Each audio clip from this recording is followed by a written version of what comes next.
Assalamualaikum warahmatullahi wabarakatuh. Waalaikumsalam warahmatullahi wabarakatuh.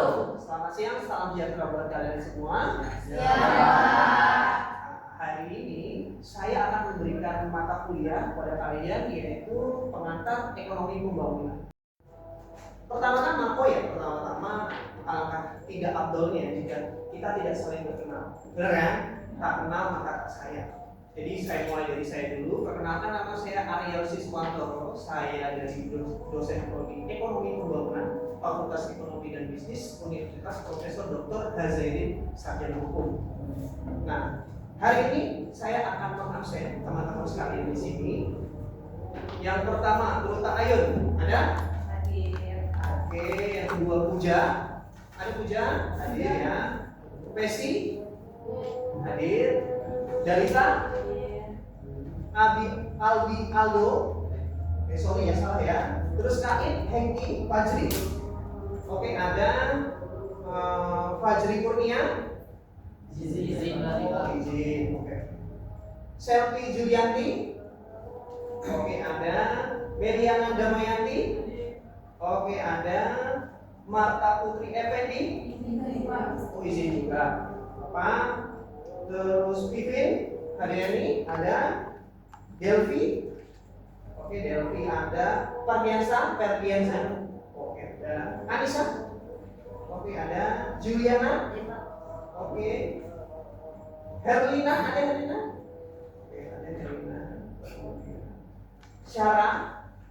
Oke, Syara ada. Anissa Kurnia. Izin juga. Putra Yuliansa. Oh, Putra ada. Gilang Ramadan. Oke, Gilang Ramadan ada. Jonathan Sitompul. Oke, ada. Revo. Oke, Revo ada. Agus. Oke, Agus ada. Jeffrey. Oke, Jeffrey ada. Terus Fauzi. Oke, jadi lengkap semua ya. Mungkin ada beberapa yang tidak masuk, tapi nggak masalah. Kita akan melanjutkan mata kuliah kita. Oh ya, sebelum melanjutkan mata kuliah kita akan berdoa dulu. Oke, kita berdoa dulu sebelum melakukan kuliah ini. Kita berdoa menurut kepercayaan masing-masing. Berdoa mulai.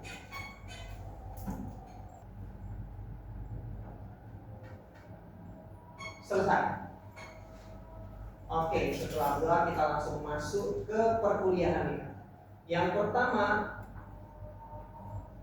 adalah literatur. Dalam perkuliahan ekonomi pembangunan 1 ini kita akan menggunakan buku Ekonomi Development edisi 12 yang ditulis oleh Kodaro dan Smith sebagai materi standar dan literatur utama dalam mata kuliah ini. Jadi mahasiswa itu juga boleh pakai literatur lain untuk menambah khasanah ilmu pengetahuan yang sangat direkomendasikan bagi mahasiswa, dan juga kalian juga direkomendasikan untuk membaca tentang permasalahan global atau perkembangan terkini tentang situasi global saat ini. Karena ekonomi pembangunan itu bukan cuma berbicara soal satu negara saja, tapi berbagai negara. Oke? Bisa juga kalian baca publikasi bank-bank dunia yang bisa diakses oleh www.worldbank.org and publication dan sebagainya. Terus publikasi dari NDP yang dapat di-download secara gratis. Nah, jadi di dalam website ini kalian bisa dapat perkembangan global tentang ekonomi pembangunan, tentang masyarakat di dunia ini. Paham ya? Oke. Next. Di dalam outline ini kita akan membahas tentang bagaimana kehidupan sebagian penduduk dunia saat ini. Kemudian yang kedua, kita akan belajar tentang ilmu ekonomi dan studi pembangunan. Dan yang ketiga, kita akan belajar tentang apa artinya pembangunan. Kemudian yang keempat, kita akan belajar tentang tujuan pembangunan berkelanjutan. Dan yang kelima akan kesimpulan. Oke, next. Yang pertama kita akan belajar tentang kehidupan sebagian penduduk di bumi. Saya akan memulai dengan sebuah kata-kata, yaitu tentang apa makna pertumbuhan jika tidak dinikmati oleh seluruh orang. Oke? Ini akan menjadi pertanyaan yang akan kalian jawab di akhir sesi nanti. Nah, kita masih di kehidupan sebagian penduduk bumi. Saya akan mengutip kata-kata dari buku Todara, yaitu ketika seseorang miskin, dia tidak akan memiliki suara publik dan merasa rendah diri. Dia tidak memiliki makanan sehingga dia akan kelaparan, dan di dalam rumahnya tidak ada pakaian, tidak ada kemajuan untuk keluarganya. Tutur seorang wanita miskin dari Uganda dalam Todara Gospel 2009, Ekonomi Development Club Edition Person Edition Miskin. Nah, untuk gambaran kalian, saya akan memutar sebuah video untuk kalian.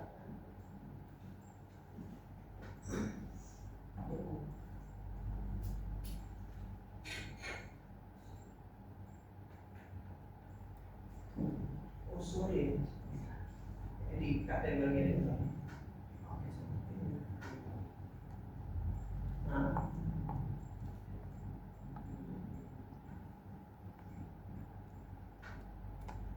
oke, sebentar.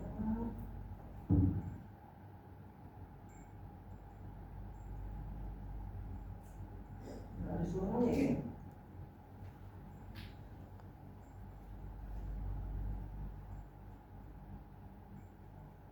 Bentar ya.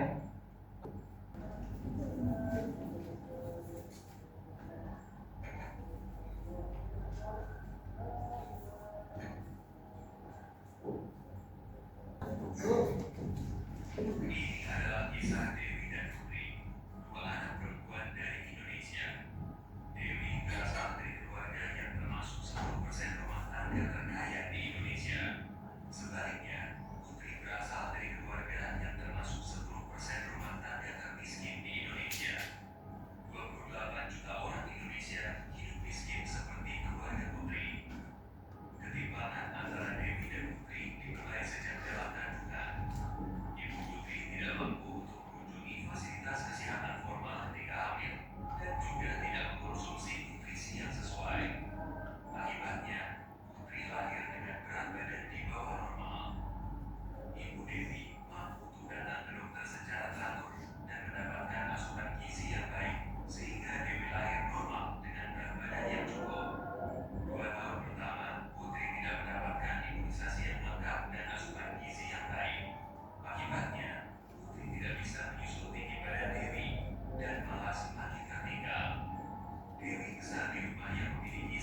video singkat soal kesenjangan kemiskinan.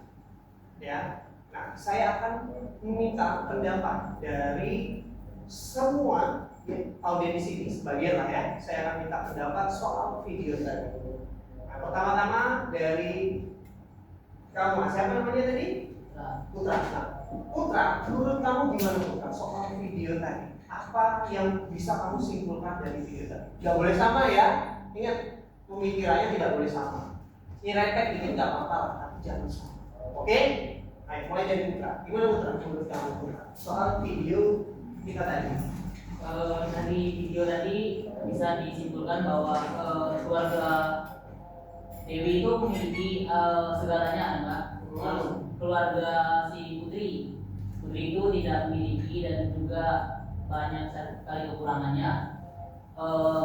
Harus diperhatikan sama pemerintah juga untuk apa ya, untuk diperhatikan untuk yang tingkat kemiskinannya itu terlalu rendah, jadi biar bisa seimbang atau bisa dipidanakan. Nah, terus itu satu lagi. Nah, Dalita. Perhatiannya tadi Dalita. Ini soal video ya. Ini nggak apa-apa, kalian pendapat kalian saja. Jadi ini nggak perlu kalian soal teori-teori, itu nggak perlu. Tapi saya ingin mendengar pendapat kalian soal video tadi. Oke? Nah, menurut kamu gimana Dalita? Menurut saya, kalau Dewi itu kan di kalangan yang kaya, sedangkan Putri kan di kalangan yang kurang mampu.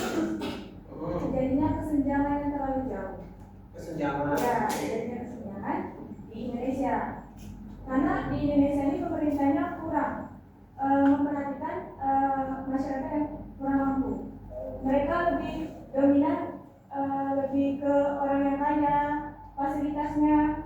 Dia tidak melihat kemiskinan, misalnya orang-orang yang miskin diberikan sekolah yang layak atau tidak. Itu. Oke. Tepuk tangan buat Dalita. Tepuk tangan buat Dalita. Oke. Berikutnya, coba Kak yang paling ujung yang pakai masker. Apa pendapat kamu? Siapa namanya? Desi. Oke Desi. Coba menurut kamu gimana pendapat kamu soal video tadi? Menurut pendapat saya, kesenjangan antara kemiskinan dan kekayaan itu sangat menentukan di masa depan seseorang tersebut. Benar-benar. Tepuk tangan buat. Ada lagi yang mau kasih pendapat? Kamu Jo? Oke Jo. Saya pernah dengar ada question itu Pak, yang miskin tambah miskin, yang kaya tambah kaya. Contohnya ini Pak, yang sedangkan Dewi kan dari keluarga yang berada, mungkin kaya Pak, atau yang putih. Tadi dia kan dari keluarga miskin. Ya. Kalau mau memutus rantai kemiskinan ini, si Dewi ini sini Pak, walaupun nggak terlalu bersekolah, tapi dia kalau dia bisa mempunyai pemikiran bagus, dia bisa memutuskan rantai Kemiskinan itu. ini Pak. Ada kan seluruh kan banyak sih biasanya banyak kemiskinan. Oke. Pendapat yang bagus. Ada yang punya pendapat lain nggak soal video tadi? Ayo, kita butuh dua partisipasi lagi. Ada nggak? Menurut kalian video tadi itu apa sih makna dari video tadi? Kamu mau nggak? Siapa nggak? Gak apa-apa kita di sini kita bebas berdiskusi. Oke? Kita sepakat bebas ya. Coba. Menurut kamu video tadi itu apa pendapat kamu soal video tadi? Kesenjangan antara kemiskinan dan kekayaan. Jadi sangat rentan terhadap ekonomi seseorang itu akan menjadi kayak apa tuh namanya, yang miskin tambah miskin, yang kaya tambah kaya. Jadi pemerintah kok harus ini Pak, kok melihat aku tuh ke lingkungan Gitu ya. ke lapangan lah Pak. Ada yang punya pendapat lain? Gak masalah, gak apa-apa intinya. Di sini kan kita nggak ini ya, kita tidak boleh mengikuti ide orang lain. Kita mendengarkan orang lain, gak apa-apa. Di sini kita bebas kelas yang bebas berdiskusi. Satu lagi deh, saya minta satu lagi dari laki-laki lagi nih. Albiar dulu nih, ini siap. Oh iya. Karena teman-teman kita yang tadi yang miskin tambah miskin, yang kaya tambah kaya. Itu karena orang kaya itu lebih banyak memiliki kesempatan daripada orang miskin. Kalau pikiran Oke. Ya, itulah gambaran penduduk di muka bumi ini. Jadi bukan cuma di Indonesia, tapi hampir di seluruh negara itu merasakan hal yang sama. Ada yang kaya, ada yang miskin. Bahkan kalian bisa lihat ya, di tengah gedung-gedung pencakar langit itu, ternyata di bawahnya masih ada rumah-rumah umum, orang-orang miskin, ya, yang tidak mendapatkan kesempatan yang sama. Maka dari itu, kayak kemarin kan ada yang perintis, ya kan, ada yang viral tahu kan di TikTok itu, dia merasa bahwa dia itu perintis, itu seninya, dan dia nggak merasakan gimana rasanya dia miskin saat dia tidak punya kesempatan yang sama. Bagaimana cara dia untuk naik? Itu kan butuh perjuangan yang sangat berat, ya kan? Dan tidak semua orang punya kesempatan privilege, ya, kalau kata orang privilege yang sama seperti dia. Oke? Boro-boro mau mikirin bisnis, mikirin dia bisa makan saja hari ini, itu udah syukur, bener kan? Jadi kayak gitulah gambaran dunia. Oke, berikutnya next kehidupan sebagai penduduk. Apa yang dimaksud dengan kemiskinan ekstrim? Kayak tadi ya, itu contoh si Dewi apa Putri tadi? Dewi, yang miskin dari Putri ya. Putri itu termasuk golongan kemiskinan ekstrim. Apa yang dimaksud dengan kemiskinan ekstrim? Kemiskinan ekstrim itu menurut Bank Dunia didefinisikan kemiskinan ekstrim adalah orang yang hidup dengan pendapatan di bawah $2,15 per hari. Ini nilai tahun 2022 disesuaikan berdasarkan daya beli atau Purchasing Power Parity atau PPP. Perubahan standar kemiskinan ekstrim itu di tahun 1985 itu $1 per hari, kemudian 2011 itu $1,25 sehari, kemudian tahun 2024 $2,15 per hari. Secara teoritis seseorang itu atau sebuah keluarga disebut hidup miskin jika mereka tidak mampu memenuhi kebutuhan dasar. Yang pertama makanan, pakaian, tempat tinggal yang layak, pendidikan serta kesehatan. Boro-boro gimana dia mau mencari uang kalau dia nggak sehat, kan? Kalau dia sakit, gimana dia mau cari uang? Dan boro-boro gimana dia mau memikirkan untuk punya investasi, mau punya kripto lah dan sebagainya. Tempat tinggal aja nggak punya, benar ya? Nah, jadi seperti itu. Kemudian next, presentase penduduk dunia yang hidup dalam kondisi kemiskinan ekstrim di bawah $2,15 per hari itu menurun dari 42% pada tahun 1981 menjadi 10% pada tahun 2024. Jadi orang penduduk miskin ekstrim itu berita baiknya adalah menurun. Penurunan penduduk dunia yang hidup di bawah $5,5 per hari tidak sebanyak kemiskinan ekstrim tersebut, yaitu hanya turun sekitar 20% saja dalam kurun waktu 1981 sampai 2022. Jadi jumlah penduduk dunia yang hidup di bawah kemiskinan ekstrim turun dari 1,899 miliar jiwa pada tahun 1981 menjadi 736 juta jiwa pada tahun 2022. Jadi semakin kalau dulu orang miskin itu kenapa? Karena dia perang, ya, sisa-sisa perang, terus juga ada bencana alam dan sebagainya. Tapi terutama perang dunia kedua terakhir kan, banyak orang miskin. Coba tanya ke kakek-kakek kalian, dulu hidupnya gimana? Boro-boro untuk fasilitas kesehatan, untuk makan mereka aja bersyukur. Nah, maka itu baik kalian bisa bayangkan pada tahun itu 1,899 miliar orang itu hidup miskin ekstrim, nggak punya pakaian, ya punya lah, tapi cuma beberapa setel aja, tidak punya tempat tinggal, untuk makan susah. Semakin meningkatnya teknologi, semakin meningkatnya kemajuan industrial, khususnya ekonomi industri, semakin meningkatkan taraf hidup mereka, sehingga turun jadi 736 juta jiwa. Paham ya? Kemudian ada dua permasalahan penurunan kemiskinan. Yang pertama, penurunan kemiskinan ekstrim mulai melambat.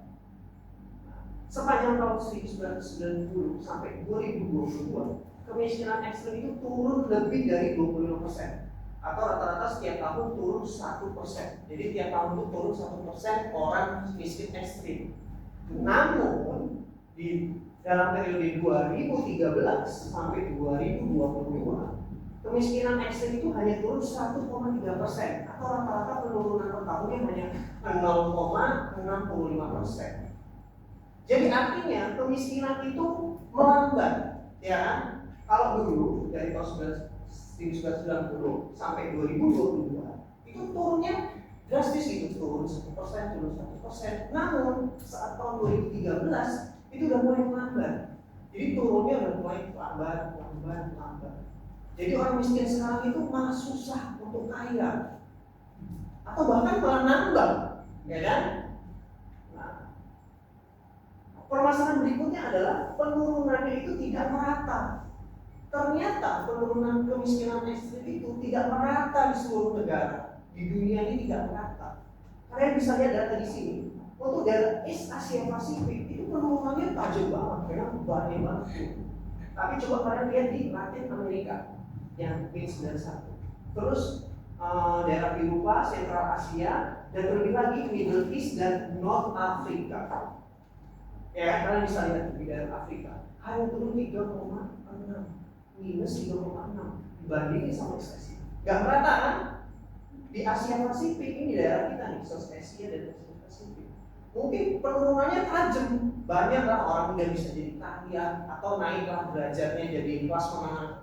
Tapi kalian bisa bayangin orang di Afrika sana, di daerah Latin Amerika sana, itu masih banyak juga orang miskin. Apalagi kalau kalian sering lihat berita kan, ya orang Afrika paling banyak kan, ya, apalagi daerah-daerah perang nih, Middle East, daerah Timur Tengah, itu kan orang pada perang semua kan, kayak Palestina dan sebagai negara apa tuh, Afghanistan, ya kan? Nah, orang-orang imbas dari perang tersebut apa yang terjadi? Oke, saya tanya, apa yang terjadi setelah mereka perang? Mereka jadi mau makan apa? Gak ada bahan makanan, punya duit pun percuma gitu kan? Gak ada yang jualan. Makanya jadi paham ya? Kemudian next, kehidupan sebagai penduduk di bumi. Nah, setelah kemiskinan global, ternyata kalian bisa tahu ya, setengah kemiskinan global itu hanya ada di 5 negara. Jadi kalian bisa bayangin 1,9 miliar kali itu cuma terpecah dalam 5 negara.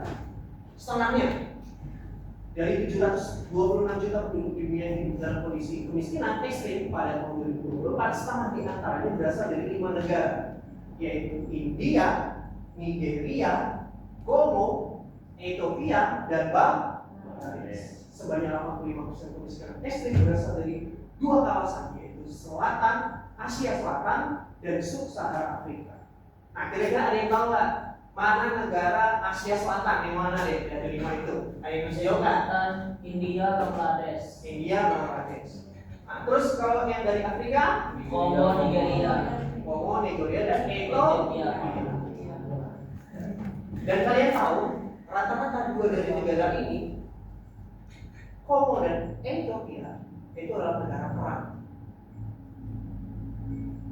Jadi kalian udah paham ya maksudnya ya, kenapa alasan mereka banyak miskin, Kongo dan Ethiopia. Tapi kok India dan Bangladesh masuk Pak?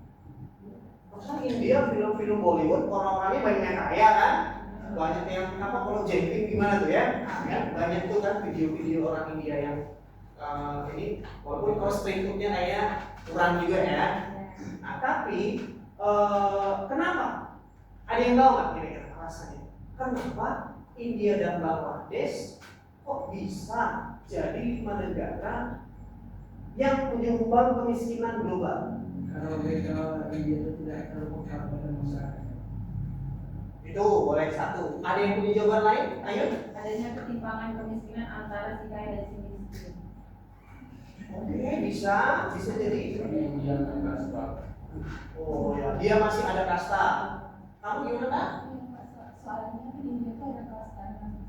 kalau misalnya kastanya memang miskin di sana, mereka nggak boleh gabung sama kasta yang kaya. Memang dari sananya udah ada penetapannya. Oke, itu kasta ya. Ya benar-benar. Salah satu jawabannya mungkin benar ya. Kenapa di India Bangladesh itu bisa? Nah, India dan Bangladesh itu kan tetanggaan, benar ya? Bedanya kalau Bangladesh itu ada yang sebagian Islam. India juga ada sih yang Islam. Itu juga sebagian aja. Kenapa coba? Karena India itu penduduknya paling banyak, nomor 3 di muka bumi.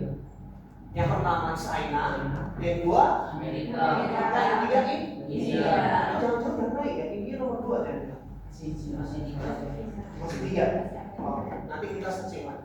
Oke, nah sudahlah penduduknya banyak, sistem kastanya juga ada, beneran ada nih sistem kasta. Yang kaya yang makin kaya. Bisnis itu, coba kalau kalian lihat film, ya film-film aja deh yang ada di Indonesia itu kan rata-rata juga buatan orang India. Perang Punjabi, pernah tahu nggak? MD Entertainment, pernah tahu kan? Film-film yang biasa kalian ditonton bioskop itu mas saudaranya orang India juga. Nah mereka tuh dari kasta Brahmana semua, dari kasta kaya. Yang miskin, kasta Dalit dan itu, ya hidupnya gitu. Hidupnya ya bakal masuk ke jurang kemiskinan seperti yang di video tadi, ya kan? Karena dia tidak mendapatkan kesempatan yang Oke, kemudian, nah dari sini kalian bisa lihat ini peta yang dibuat oleh World Bank Group Country Classification by Income Level. Jadi bisa kalian lihat di peta hijau ini ada high income, artinya negara dengan pendapatan tinggi. Bisa kalian lihat ya, mana negara yang pendapatan tinggi? Ini negara apa nih? Ini nih, yang hijau banget nih. Amerika Utara, Amerika Serikat dan Alaska. Ini Meksiko nih. Ini Amerika Latin. Upper middle income. Nanti informasi kelas menengah. Tapi Indonesia masuk kemana nih? Ayo, dia masuk upper middle income. Upper middle. Berarti dia itu masih negara jangan disebut negara miskin, itu udah lumayan loh, negara bang, jangan. Gak miskin kalian lah. Nah, tapi kalian bisa lihat negara mana nih yang paling banyak low middle income dan low income? Afrika. Rusia nggak maju, ya kan? Eropa apalagi nih? Eropa semua nih. China aja ternyata itu apa middle income kan? Nah, di sini bisa beda. Itu dari klasifikasinya. Oke, sampai sini sebelum saya lanjut ke materi berikutnya, ada nggak yang mau ditanya soal kemiskinan tadi? Kesenjangan kemiskinan. Ada yang mau nanya nggak? Oke, kira-kira ada nggak yang mau ditanyakan soal materi yang Bapak sampaikan tadi? Oke, Jo, silakan. Indonesia kan pada tahun 2022 kan menjadi tuan rumah ekonomi terbesar termasuk 20 negara terbesar Pak. Jadi G20 ya. Sedangkan Indonesia kan masih upper middle income. Sedangkan yang high income ini Indonesia tidak termasuk Pak. Bagaimana Indonesia termasuk sebagai 20 terbesar di negara di dunia ini Pak? Kan di tahun Pak Jokowi itu dia sudah termasuk ke 5 ekonomi terbesar. Sedangkan realitanya masih masyarakat yang kemiskinan, pengangguran, PHK. Nanti gimana Pak? Oke. Ya, kita sering dengar ya bahwa Indonesia itu ekonominya itu termasuk ekonomi yang besar. Pendapatan per kapita negara Indonesia ini adalah pendapatan negara yang besar sebenarnya.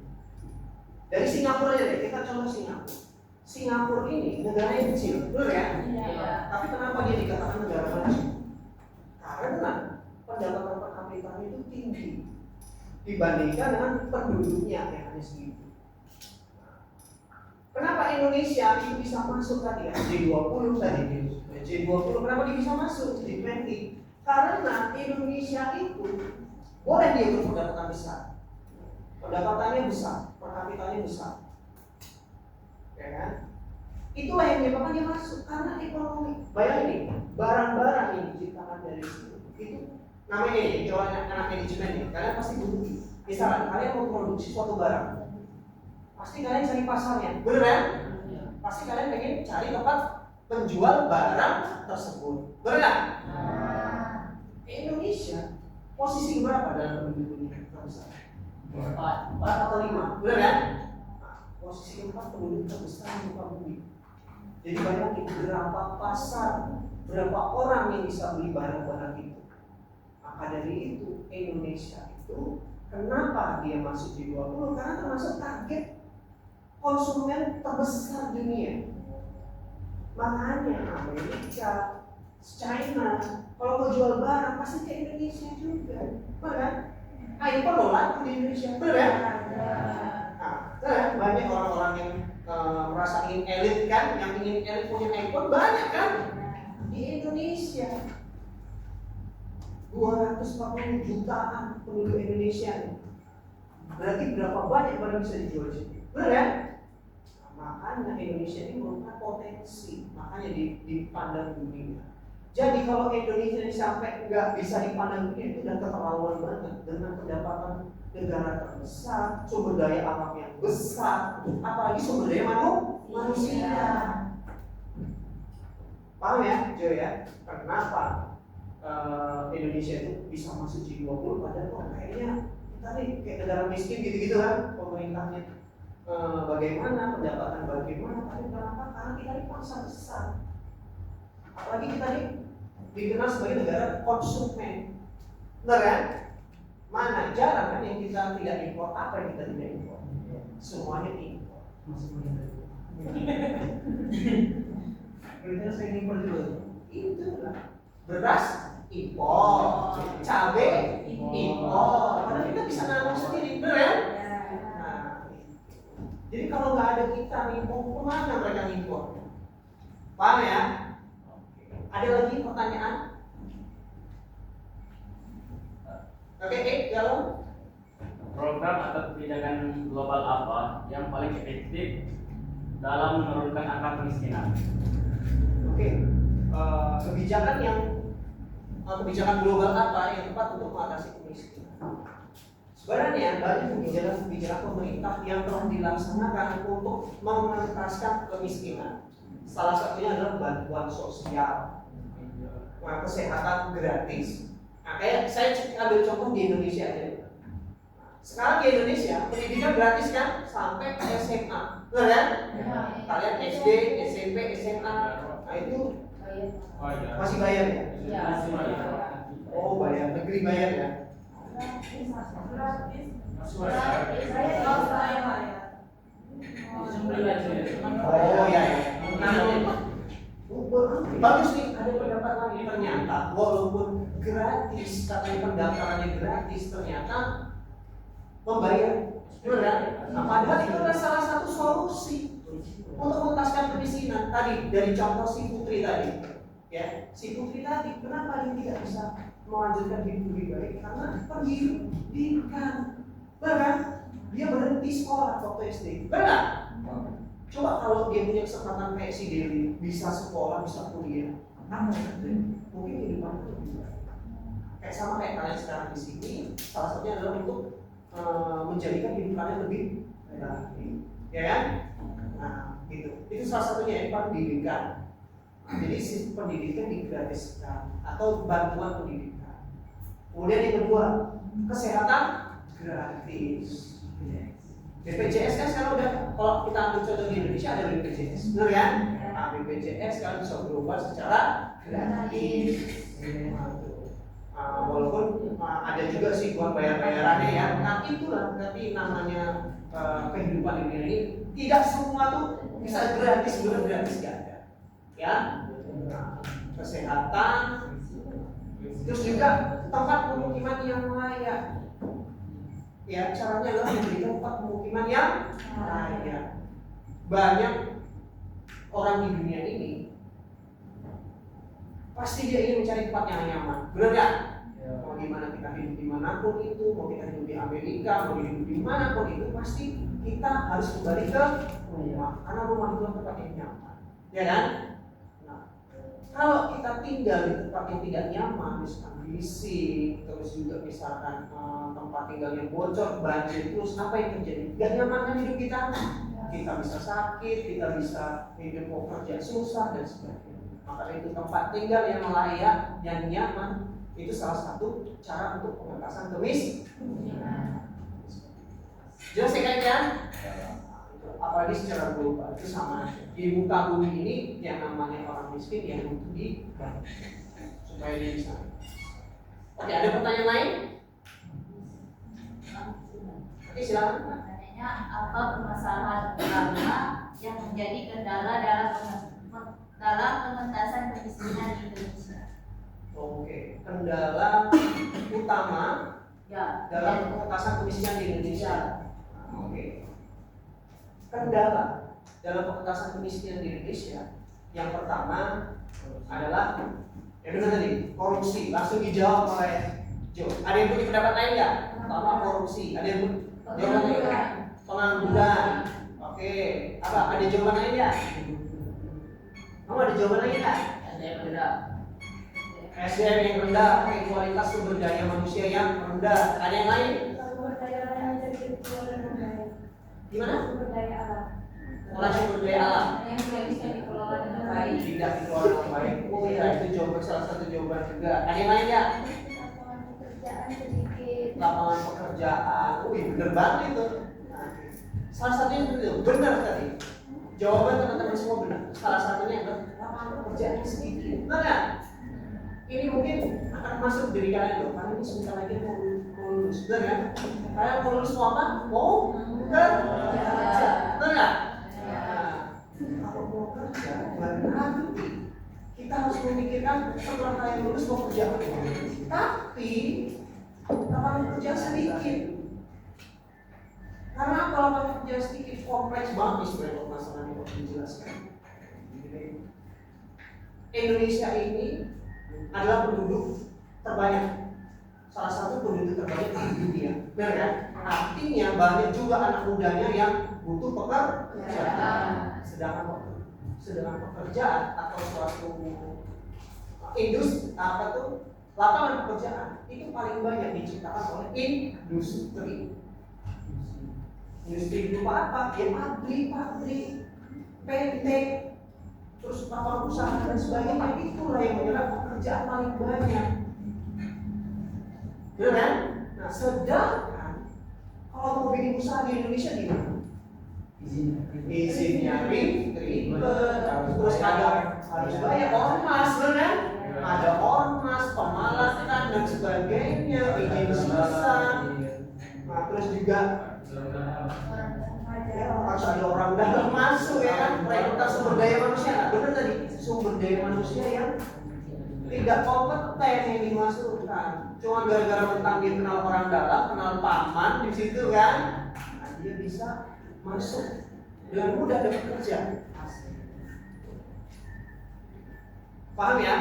Nah, terus juga itu tadi kesulitan lapangan pekerjaan karena industrialisasi yang tidak bagus di Indonesia. Sama kayak pengelolaan sumber daya alam. Kita punya sumber daya alam banyak di Indonesia. Batu bara di Bengkulu Utara, batu bara seberapa kan banyak hulu hilir di daerah kita, benar kan? Tapi kok kan Bengkulu masih provinsi termiskin nomor 2 di Sumatera, benar kan? Ada sumber dayanya banyak. Emas kita juga ada. Sawit kurang banyak apa sawit kan? Benar? Tapi kita tetap miskin. Artinya apa? Kita tidak bisa mengolah sumber daya karena kita sendiri. Paham ya? Oke, semoga kalian nanti bisa menjadi orang yang bisa mengolah sumber daya kita secara ini. Oke, saya rasa sudah cukup ya pertanyaannya. Kita masuk ke berikutnya. Ilmu ekonomi dan studi pembangunan. Jadi, nah, Kelihatan ya? Oke. Ruang lingkup ilmu ekonomi pembangunan itu lebih luas dari ilmu ekonomi tradisional dan ekonomi politik. Nah, kalau ilmu ekonomi tradisional atau tradisional ekonomi itu bertumpu pada utilitas, maksimisasi keuntungan, efisiensi, dan keseimbangan pasar. Jadi kalau kan banyak nih kalau kalian ngomong soal ekonomi pasti selalu ngomongin soal uang. Nah, ilmu ekonomi itu bukan cuma ngomongin soal uang, tapi ilmu ekonomi itu ngomongin soal value, rasa. Kayak kalian nih misal, kalian menyumbangkan uang, ya, kalian menyumbangkan uang untuk amal. Apakah uang itu yang kalian pikirkan? Kan tidak kan? Kalian tidak pikirkan uang itu kan, tapi rasa kebahagiaan kalian saat menyumbang tadi. Nah, itu yang nggak bisa diukur. Itu loh nilai ekonomi juga. Is value nah. Paham ya? Nah, jadi ekonomi itu bukan cuma duit atau maksimalisasi keuntungan dengan modal yang kecil dapat untung yang sebesar besarnya. Nah, nggak cuma itu. Jadi ekonomi pembangunan itu bukan cuma seperti itu. Kemudian ekonomi politik, political economy adalah ilmu yang berusaha menggabungkan analisis ekonomi dengan praktik-praktis dan melihat kegiatan ekonomi dari sisi konteks politik. Jadi kita juga nggak cuma ngomongin politik doang, ekonomi cara politik doang, atau ilmu ekonomi. Jadi dalam ekonomi bangunan itu adalah ilmu yang baru berkembang pasca Perang Dunia Kedua dengan objek negara-negara seperti di Asia, Afrika, dan Amerika Latin. Tahu nggak negara-negara ini di Asia, Afrika, dan Amerika Latin itu disebut negara apa? Tadi udah ada tuh tadi di peta dunia tadi. Benua ini negara-negara di Asia, Afrika, dan Amerika Latin itu disebut negara berkembang. Paham ya? Upper middle income. Jadi ilmu ekonomi pembangunan itu adalah ilmu yang mengkaji bagaimana mentransformasi perekonomian suatu negara dari stagnasi menuju pertumbuhan, dari negara berpendapatan rendah ke berpendapatan tinggi, dan bagaimana menyelesaikan permasalahan kemiskinan. Jadi ilmu ekonomi ini juga berkaitan dengan mekanisme ekonomi, sosial, politik, dan distribusi baik dalam ruang lingkup swasta maupun publik. Nah, jadi ilmu ekonomi pembangunan itu adalah ilmu tentang bagaimana caranya dari negara yang berkembang, dari negara miskin jadi negara kaya atau upper middle income. Terus juga bagaimana caranya mengentaskan kemiskinan, dan juga dengan cara sosial politik, memperhatikan sosial politik, budaya, dan ruang lingkup swasta maupun publik. Jadi harus memperhatikan aspek-aspek. Paham ya? Oke, next. Jadi kalau ilmu ekonomi studi pembangunan, kalian bisa melihat apa yang dipelajari nanti di catatan sejarah sampai ekonomi di negara-negara maju itu nanti kalian bisa lihat di buku Kodaro di bab 2. Kemudian apa yang dimaksud dengan institusi atau kelembagaan dalam ekonomi dan bagaimana perannya dalam pembangunan kalian bisa lihat di bab 2 di buku Kata Benda Smith. Wajibnya dibaca ya, teman-teman. Bagaimana perbedaan antara yang kaya dan miskin semakin besar, kalian bisa lihat di bab 1, 2, 3, 4, dan 5. Dan apakah yang menjadi sumber-sumber pertumbuhan ekonomi dalam ruang lingkup nasional dan internasional, siapa yang menikmati pertumbuhan tersebut dan mengapa, itu kalian bisa lihat di bab 2, 3, dan 4. Dan apa penyebab kemiskinan ekstrim, kebijakan apa yang dapat mengangkat penduduk dari kemiskinan, itu bisa dilihat bab 5, 6, 7, 8, 9, dan 10. Oke, paham ya? Itu tadi literasi, literatur yang bisa kalian pakai untuk melihat pertanyaan-pertanyaan. Stop dulu, aku mau minum.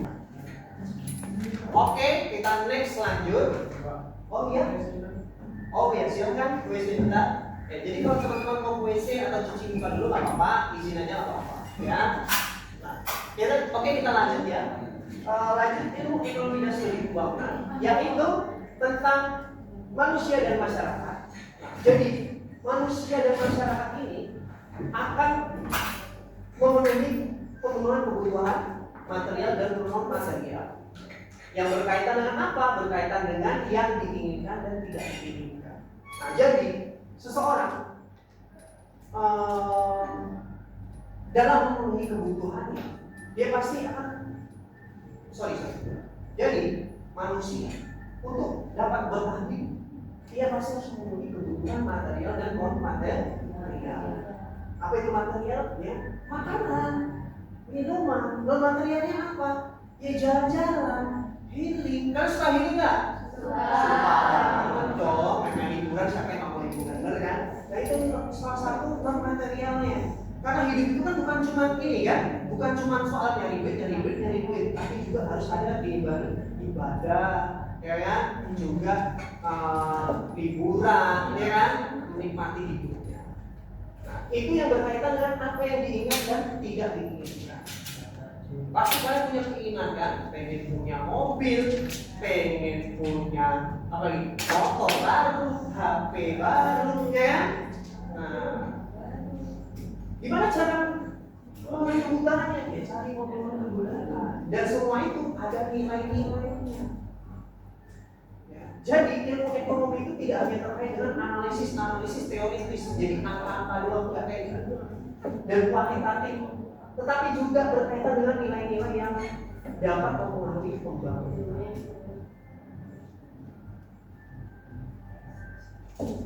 Oke, ilmu ekonomi dan studi pembangunan, perekonomian sebagai sebuah sistem sosial adalah untuk menunjukkan adanya hubungan erat yang saling mempengaruhi antara ekonomi dan non-ekonomi.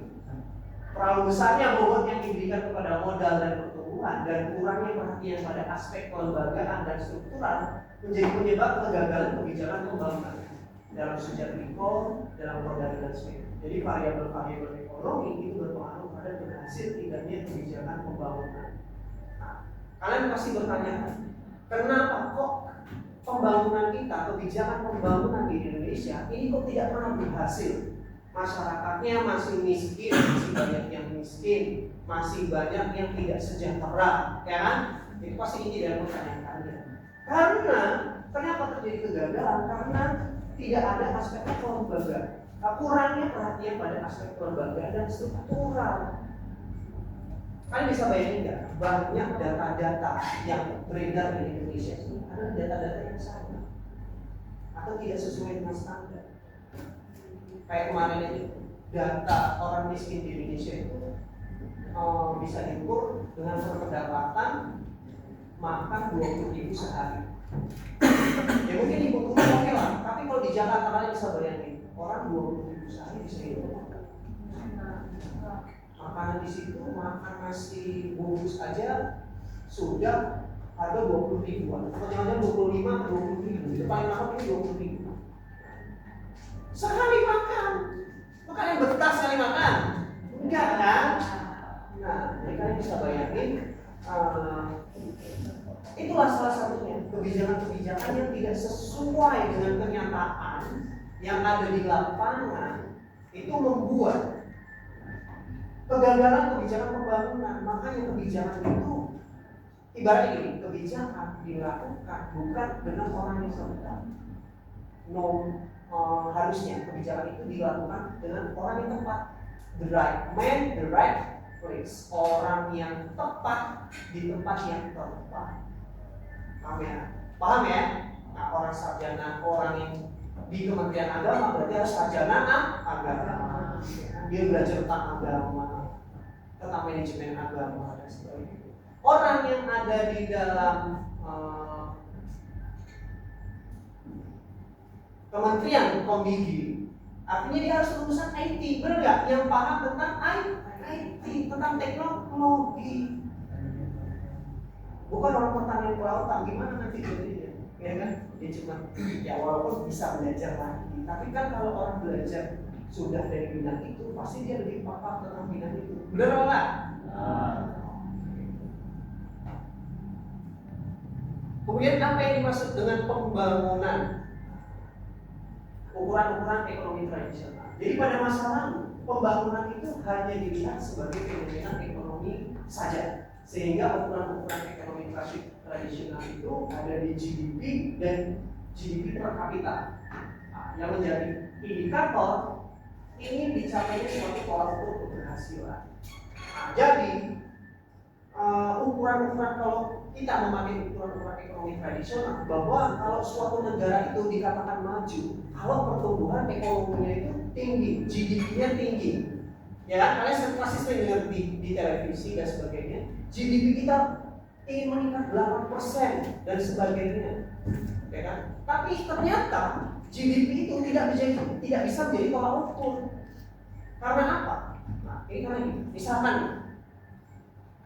atau sebuah kasus saya kasih contoh. Tahukah kalian ternyata dari pendapatan seluruh orang Indonesia ini bisa di-cover oleh 10 orang terkaya di negara Indonesia. Nah, ada menjawab. Jadi kalian bisa bayangin kekayaan orang di seluruh Indonesia ini kalau dikumpulin itu bisa di-cover itu sama 9 negara. Artinya apa? Pertumbuhan tadi, pertumbuhan ekonomi yang terjadi, GDP yang meningkat tadi, itu hanya disumbangkan oleh segelintir orang saja.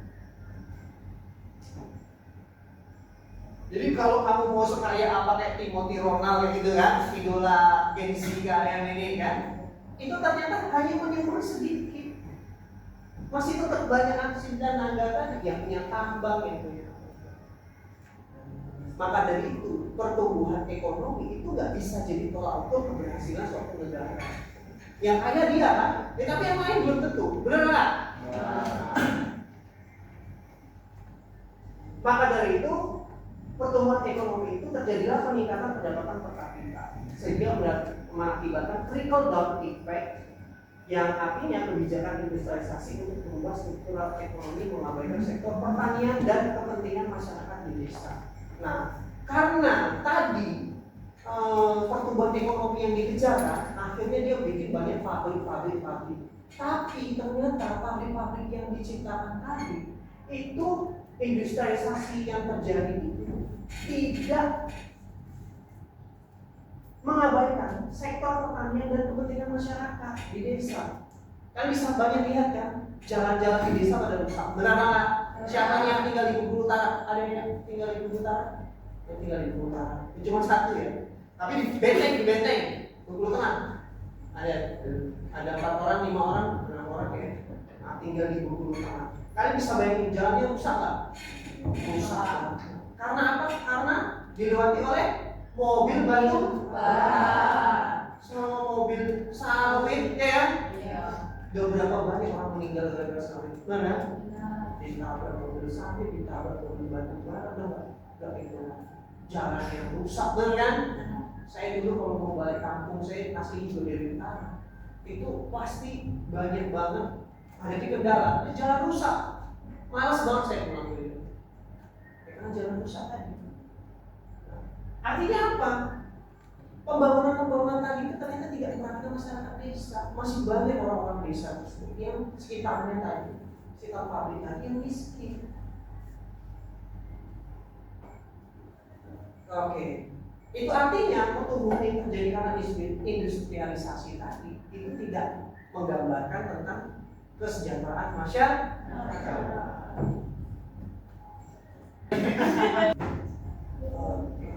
Oke, kemudian apa yang dimaksud pembangunan? Dari pandangan baru mengenai pembangunan. Pengalaman tahun 1950 sampai tahun 1960-an memberikan pelajaran ketika negara-negara yang sedang membangun dapat mencapai pertumbuhan yang ditargetkan, tetapi capaian tersebut tidak dapat mengubah tingkat kehidupan di negara-negara tersebut. Ini menunjukkan ada yang salah dengan konsep pembangunan pada saat itu. Nah, jadi kalian bisa tahu kan, banyak negara-negara yang sedang membangun di masa itu pada tahun 1950 sampai 60-an dan ditargetkan untuk peningkatan negara tersebut. Tapi ternyata hal tersebut tidak mengubah negara itu tetap miskin kan. Nah, jadi ada kasus contohnya 1960 sampai 70-an itu pertumbuhan tinggi tetapi tidak mengangkat 40% kelompok masyarakat yang berjabatan paling rendah. Dan di 1970-an slogan retribusi pertumbuhan untuk mengurangi kemiskinan, ketimpangan dan pengangguran menjadi berkembang. Jadi banyak banget distribusi bahwa pertumbuhan itu untuk mengurangi kemiskinan dan ketimpangan. Tapi kenyataannya pada tahun 1980 sampai 90-an pertumbuhan itu negatif dan negara-negara yang sedang membangun tersebut jatuh dalam debitan utang luar negeri. Karena itu pembangunan pada dasarnya adalah proses multidimensi yang melibatkan rumah besar dalam struktur sosial, perilaku, dan institusi. Jadi esensi pembangunan tidak dapat hanya dilihat dari sudut pandang fenomena ekonomi. Maksudnya di sini adalah ini, banyak kan negara-negara yang membangun, ya. Tapi kenapa kok tidak maju-maju? Karena apa? Dia terlilit oleh utang luar negeri. Nah, jadi kita tuh kenapa kita wajib waspada terhadap utang luar negeri? Ya pasti pernah bertanya seperti itu kan, kenapa pemerintah utang-utang terus sih? Ya gunanya adalah untuk pembangunan. Ya, kalian pikir jalan yang kalian bangun, jalan yang kalian nikmati sekarang, fasilitas-fasilitas yang kalian nikmati, gaji PNS dan sebagainya itu dari mana? Dari utang luar negeri. Namun kebanyakan negara yang melakukan pembangunan untuk mengejar pertumbuhan ekonomi itu tetap negaranya kan kayak gitu-gitu aja karena apa? Politik utang.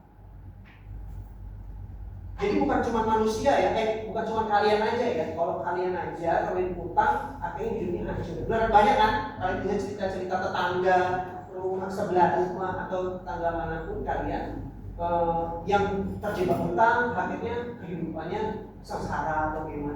Negara juga sama, banyak negara-negara yang terlilit utang, akhirnya bangkrut. Nah tadi contohnya Bangladesh tadi, benar kan? Bangladesh, satu negara yang dia terlilit utang, akhirnya ya negara yang berontak ya merdeka. Dari banyak negara, khususnya di Afrika, banyak kayak daerahku tadi, Nigeria, banyak contoh tadi. Negara-negara yang banyak membangun, tapi pembangunannya tidak terasa oleh masyarakat dan ternyata pertumbuhan ekonomi yang dikejarnya itu tidak menjadi perubahan kehidupan mereka, ya, tidak meningkatkan kesejahteraan masyarakatnya, yang bisa jadi karena korupsi dan sebagainya. Nah, ada seorang ekonomi pendekatan kapabilitas Amartya Sen, peraih Nobel Ekonomi tahun 1998 itu mengenalkan konsep kapabilitas untuk berfungsi, capabilities of function sebagai pendekatan untuk menentukan miskin atau tidaknya seseorang. Pandangan ini erat kaitannya dengan gagasan pendapatan dan kekayaan bukanlah tujuan akhir, melainkan sarana untuk mencapai tujuan lainnya. Jadi, kapabilitas itu berfungsi untuk yang paling penting, bukan apa yang dimiliki oleh seseorang. Jadi, apa yang saya berpendapat bahwa kita itu harus punya yang penting, bukan apa yang kita miliki, bukan hanya karakteristik dari komoditi yang akan dikonsumsi, tapi apa yang dapat dilakukan seseorang atas barang yang dimilikinya, tetapi manfaat apa yang akan diambil dari konsumen dari komoditi tersebut. Kalau dari negara, jadi hal itu menentukan seberapa sejahtera seseorang. Jadi mencakup pendapatan, pendidikan, dan kesehatan. Dan kalau untuk negara yaitu kesehatan bangsa-bangsa, jadi indeks pembangunan manusia. Jadi menurut saya pertumbuhan ekonomi dengan sendirinya tidak dapat dianggap sebagai tujuan akhir. Pembangunan haruslah lebih memperhatikan peningkatan kualitas kehidupan yang akan kita jalani dan kebebasan yang kita nikmati. Undang-Undang 15. Jadi kebutuhan itu kesejahteraan manusia atau yang katanya kalau paling sukses lah ya, sukses hidup manusia yang kalau ASN itu bukan sesuatu yang kita miliki, kita punya duit banyak dari itu, bukan, ya, tapi adalah apa yang penting yang kita miliki.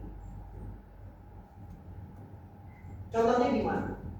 Kalau kita belum saatnya punya motor, ya belum. Kalau saatnya kita belum punya mobil, ya belum punya. Tapi kalau kita maksa punya mobil, kita pasti akan kredit, berhutang dan sebagainya. Nah, kalau kita nggak sanggup bayar, apa yang terjadi? Terlilit utang, mobilnya disita, kita jadi buronan, kolektor, kan? Nah, jadi bukan hal yang kita miliki, tapi hal yang penting yang kita punya. Ya. Begitu juga untuk negara. Jadi negara ini ibarat manusia juga, sama kayak manusia, kompleks yang bukan hanya kesejahteraan individu dari pendapatannya saja, tapi kalau tentang soal kebebasan, peningkatan kualitas kehidupan, dan yang kita cari, serta kebebasan yang kita nikmati. Percuma aja kita kerja keras misalnya, kita kaya, tapi kita pendapatan kita tuh sampai puluhan juta gitu ya, ratusan juta, puluhan juta, tapi kita nggak punya waktu untuk pergi, untuk ngurus bersama keluarga, ya kan, bahkan untuk istirahat aja nggak ada. Gimana tuh? Ya kan? Apa yang bisa kita nikmati dari kekayaan kita? Nggak ada malahan. Dan misalkan nih, kita kaya banget ratusan juta dan sebagainya tadi, tapi kita sakit-sakitan, apa yang bisa kita nikmati? Nggak ada. Nah, itu soal kebebasan. Kebebasan. Oke, kita yang terakhir ini apa yang dimaksud dengan pembangunan? Ini terakhir dari apa yang dimaksud dengan pembangunan. Pertumbuhan tanpa pembangunan. Pertumbuhan tanpa pembangunan adalah istilah yang digunakan oleh para ahli ekonomi. Pembangunan untuk mendeskripsikan suatu negara yang mampu mencapai tingkat pendapatan yang tertinggi, tetapi standar pendidikan dan kesehatannya rendah. Banyak di negara-negara yang kaya, dia kaya, tapi ada di luar kaya, tapi standar pendidikan dan kesehatan itu rendah. Oke, coba kalau kalian searching di Amerika, coba kalian searching kota zombie di Amerika, kalian pasti kelihatan ya, bener nggak? Ada yang pernah nggak searching kayak gitu? Coba nanti kalian searching di YouTube, itu ada. Kalian bisa lihat kota Philadelphia, kota khusus orang pakai narkoba. Gitu. Pernah kan denger kan? Dia di jalan, kalian bisa lihat orang di jalanan itu dia pakai narkoba sampai bungkuk badannya, jalan tuh sampai dia. Kalian akan lihat orang tidur di jalanan, berak di jalanan. Mohon maaf ya. Kalian melakukan hal-hal negatif di jalanan, itu bakal terjadi. Bahkan pakai narkoba di jalanan. Itu karena kebebasan pembangunan. Negaranya kaya kan? Amerika kurang kaya apa? Di daerah apa kurang kaya apa? Tapi tingkat kesejahteraan manusianya ada. Masih banyak orang yang tidak sejahtera yang kita mau punya rumah di situ susah, biaya sewanya mahal. Ya kan, mau bikin rumah harus jauh-jauh kali baru bisa punya rumah. Itu pun kalau bisa pendapatannya cukup. Kalau nggak cukup, artinya bergembel di jalan. Itu dibuatlah dalam pembangunan, dibuatlah yang namanya Sustainable Development Goals atau pembangunan berkelanjutan. Jadi pembangunan berkelanjutan itu adalah pembangunan yang juga memperhatikan tentang kesejahteraan masyarakatnya. Jadi bukan cuma membangun, bukan cuma mengejar pertumbuhan ekonomi, tapi masyarakatnya juga sejahtera dan keberlanjutan. Setelah periode sasaran MDGs berakhir pada tahun 2022, PBB dan negara-negara anggota lainnya itu melanjutkan kembali target pembangunan dalam bingkai nama Sustainable Development Goals atau SDGs. SDGs itu berisi 17 pembangunan berkelanjutan yang ditargetkan dapat dicapai pada tahun 2030. Jadi PBB ingin membuat pembangunan berkelanjutan. Yang pertama, no poverty. Artinya no poverty adalah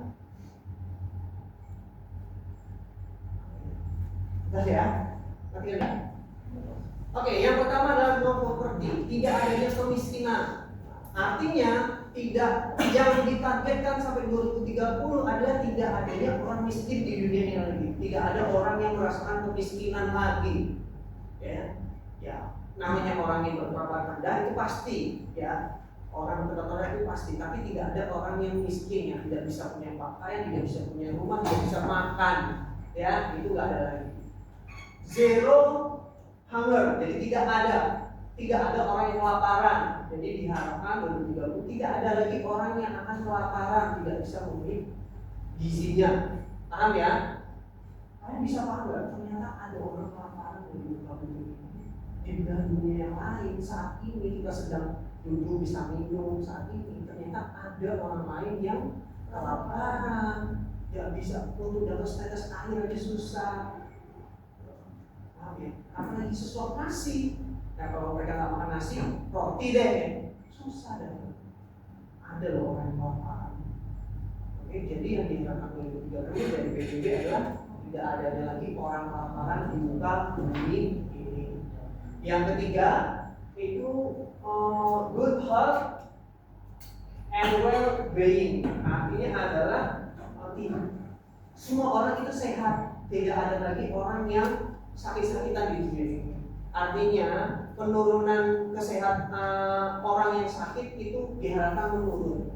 Tidak ada lagi orang yang hidup di bawah garis kemiskinan yang akan sakit-sakitan sehingga tidak bisa melanjutkan kehidupan. Kemudian quality education, artinya PBB mengharapkan bahwa semua orang di muka bumi ini mendapatkan pendidikan yang baik, yang terbaik, sehingga bisa meningkatkan derajat mereka. Kemudian ada gender equality. Gender equality artinya adalah kesetaraan gender. Nah, kesetaraan gender ini artinya peran wanita, peran laki-laki dan peran wanita itu sama. Jadi nggak ada didiskriminasi soal hak mereka untuk mendapatkan pendidikan, kesehatan dan sebagainya. Kemudian clean water and sanitation, artinya setiap orang itu mendapatkan air bersih dan juga sanitasi yang layak. Kalian tahu nggak? Ternyata di muka bumi ini masih ada loh orang yang mohon maaf ya, buang air besar itu di sungai, atau nggak ada tempat orang buang air besar, nggak ada. Sanitasinya susah. Kalian mungkin masih punya WC gitu kan ya di rumah, atau kalau ada WC bersama seperti ini, tapi ada loh di muka bumi yang lain itu, atau di belahan pulau terdekat kita, itu ada loh orang yang mau buang air besar itu susah. Harus ke sungai dulu, harus ke apa itu? Ya harus gali lubang dulu, itu beneran terjadi. Pada zaman mungkin tahun 90-an itu terjadi. Susah banget untuk mencari sanitasi bersih. Sekarang aja kalian udah mulai cuci tangan dan sebagainya, jangan dulu susah loh. Ya, jadi PBB menginginkan bahwa setiap orang itu bisa mendapatkan air yang bersih untuk gizi mereka dan juga sanitasi yang bersih untuk kesehatan. Kemudian yang ketujuh, unavailable clean jersey, artinya adalah setiap orang itu mendapatkan energi bersih. Nah, dia punya energi bersih yang bisa dinikmati oleh seseorang. Maksudnya gimana? Ini juga sama, PBB mengatakan semua orang punya listrik. Ada loh satu daerah yang listrik hanya hidup 2 jam, 3 jam itu ada. Ya kan? Artinya apa? Dia boro-boro internet beneran, listrik aja nggak ada loh. Nah, mungkin kalian bisa menikmati sekarang, baca HP, main HP, nonton TV dan sebagainya. Nah, sedangkan ada juga yang belum merasakan itu. Yang kedelapan, decent work and economic growth. Artinya adalah setiap orang bisa mendapatkan pekerjaan serta pertumbuhan ekonomi yang meningkat di negara mereka. Artinya kita juga ekonomi yang makin meningkat. Kalau negara ini sejahtera, artinya apa? Kita juga ikut sejahtera. Banyak lapangan pekerjaan, kalian nanti setelah lulus bisa dapat gawe, bisa kerja. Kemudian institusi innovation and infrastruktur. Jadi infrastruktur merata. Yang diharapkan oleh PBB adalah semua infrastruktur itu merata. Jadi yang merasakan listrik bagus itu bukan cuma Bengkulu, atau internet bagus itu bukan cuma Bengkulu, tapi di desa-desa itu juga dapat internet bagus, serta jalan yang bagus, serta fasilitas kesehatan. Itu bukan cuma di kota doang, di Bengkulu, tapi juga di daerah lain juga merasakan. Di desa-desa di Bengkulu Utara, di Buko, di Curug, dimanapun kita bisa dapat sama. bengkulu tengah terutama ya. Bercanda ya, biar relax ya. Nah, jangan relax ya. Oke. Kemudian sustainable first and communities, artinya adalah komunitas masyarakat yang berkomunitas bersama-sama. Artinya di komunitas kita ini berjalan dengan sehat. Jadi orang-orang yang tidak ada lagi orang komunitas-komunitas yang saling menindas dan sebagainya, ya kan? Rasisme dan sebagainya itu diharapkan tidak ada lagi, dan komunitas itu hidup secara layak. Artinya tempat-tempat tinggal yang ada di komunitas ini ya sesuai, tidak ada lagi rumah-rumah bagus-bagus kok ada yang jelek. Jadi gimana caranya rumah itu layak, ya enggak. Kalau mau orang berkata rendah ya rumahnya juga harus layak, ya komunitas itu juga harus. Kemudian responsible conservation and protection, artinya adalah perlindungan keamanan yang manusia ini saling melindungi. Oke, kemudian climate action. Bumi ini udah makin panas. Kerasa nggak? Dulu kita buka baju aja, kalau mau tidur aja nggak perlu buka baju kan. Sekarang kalau nggak pakai AC panas banget, benar kan? Nggak pakai kipas angin panas banget, benar kan? Kipas angin itu kayaknya hidup 24 jam, ya kan? Karena apa? Karena pemanasan climate change. Artinya adalah yang diingat PBB adalah di climate change ini makin menurun. Artinya efek rumah kaca atau pemanasan global itu udah makin berkurang. Kalian bisa bayangin nggak kalau dunia ini makin panas, apa yang akan terjadi? Es di kutub utara itu akan mencair, air berlebih. Apa yang terjadi kalau air berlebih? Dan akan menguap. Jangan-jangan terjadi tsunami. Dan pulau Sumatera ini udah hilang, ya. Nah, kalian mau tinggal di mana nanti kalau Sumatera hilang? Cina, ya kan?